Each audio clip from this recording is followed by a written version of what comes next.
What that meant is that the White House needed to flip some of those anti-war lawmakers and get them to vote for the war spending bill, or it was going to be defeated. So what happened is that Rahm Emanuel, the White House Chief of Staff, and Admiral Blair, and Hillary Clinton, and the President himself began a campaign that, in its mildest form, was picking up the phone and calling your old friends and saying, do us a favor this time. I know you signed this pledge not to vote for war funding, but we really need this to pass. And so I've talked to members of Congress that received direct calls from President Obama asking them to do him a favor and vote for the war spending. And some of those Congress people did, in fact, vote for the war spending bill. But also Rahm Emanuel, according to some reports, threatened to essentially kneecap freshman lawmakers who voted against the war spending bill, saying that they would never hear from the White House again and that the president would not campaign for them or help them to raise any money. That's a chilling message to hear if you're a first-term lawmaker and you're being threatened essentially by the president's chief of staff with a total withdrawal of support for your candidacy next time around, particularly in the volatile political environment that exists in this country right now. And so you had some lawmakers flip for that reason. In the end, only 32 Democrats voted against the war spending bill, 2 of them not on anti-war grounds. So you had 30 Democrats out of 120 plus that had pledged to take a stand against the war, including voting against war spending. And you had only 30 of them that kept their word to their constituents. The rest of them were beaten down, blackmailed, cajoled, or pressured into voting for the war funding. So that means that we had 30 out of 256 voted against the funding, 221 voted in favor.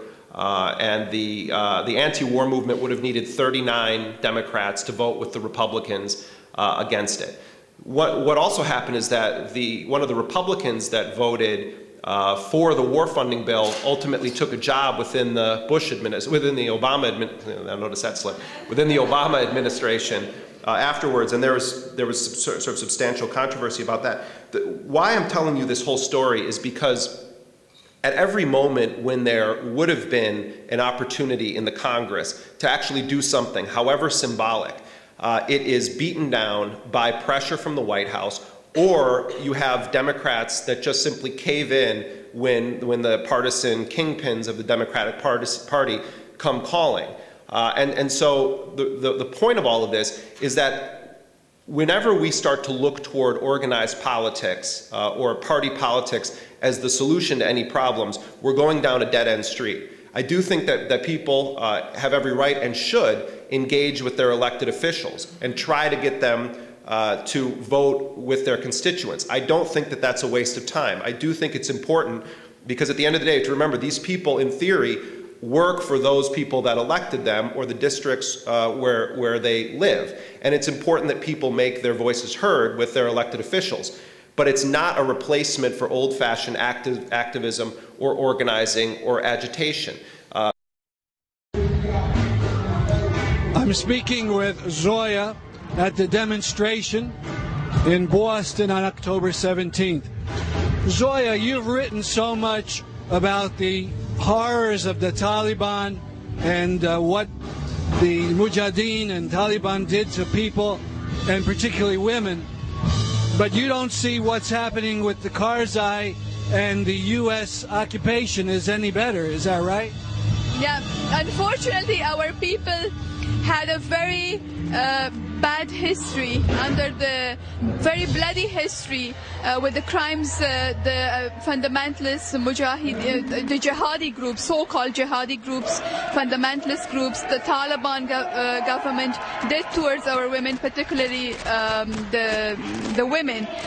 The crimes, the blood, raping our children, our women, our grandmothers, abduction, forced marriages, destruction of Afghanistan, looting of the heritage of Afghanistan. I mean, there's thousands of crimes.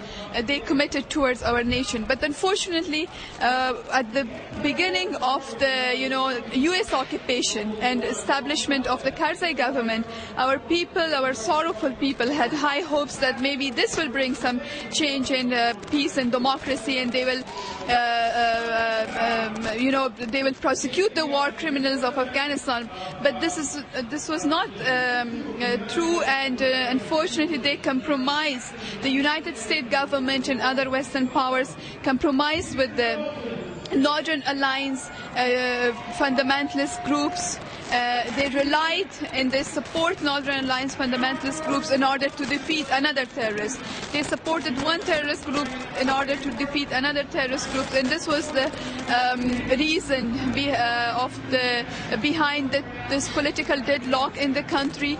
Now they say, well, things are better now. Women can go to school. People can watch television. We see that, yes, the doors of schools are open. Unfortunately, this is considered in the West as a sign of liberation of women. But this is not true, because, yes, the doors of school practically is open, but the majority of the families, a majority of the parents do not want to send the children to school, particularly girls, because on the way to school they are being kidnapped, they are being gang raped, they are being killed. Many incidents of acid throwing, they put acid on the face of the students. And this is happening right now. Right now, with the presence of thousands of troops, with the presence of tens of foreign countries in Afghanistan, with the billions of dollars that is coming poured in the country. Today we see that our children, our women are, every day they are being, as I said, being raped, kidnapped, killed, and forced to marry the powerful gunmen. And from the other side, United States and NATO troops are killing our civilians on daily basis. Would it be better if the NATO troops in the U.S. left Afghanistan? Yeah, for sure, because as we thought at the beginning that they may come, as our people, to disarm the fundamentalist, powerful fundamentalist groups, and they will start to empower and give support to real democratic movements. But unfortunately, this is not the case. We see that they are relying and they're supporting another fundamentalist groups, which is quite dangerous for us. So we are in favor of the withdrawal of the troops, because this occupation does not help the situation. It's making the political situation of Afghanistan more complicated and more confusing for the political movements, for the democratic movements, and we think that it is not helping the situation and not helping the poor majority of the people of Afghanistan, particularly women. If the foreign troops left, organizations like RAWA and others think that they can wage the fight for rights better?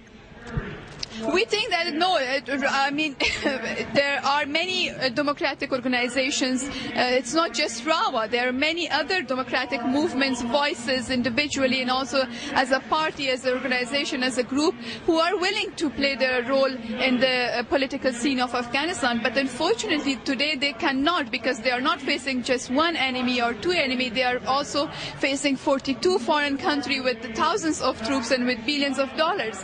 So in this situation it's quite difficult for us. But if they withdraw their troops, first of all we give them some alternatives, that if they're really feeling sorry for our people, they can disempower these criminals, they can disarm these criminals, they can stop supporting these criminals, and they should start supporting democratic forces. But if they are not willing to help the situation in this way, then we think that they should leave Afghanistan. It's our responsibility, the democratic movements, to get united, to make a democratic front and alliance against fundamentalism. For how long we should accept this occupation? We already lost our independence as a nation. Thank you very much. Thank you so much for interviewing. That's our program for today. See you next week at this time. I'm Stanley Heller, and this is The Struggle.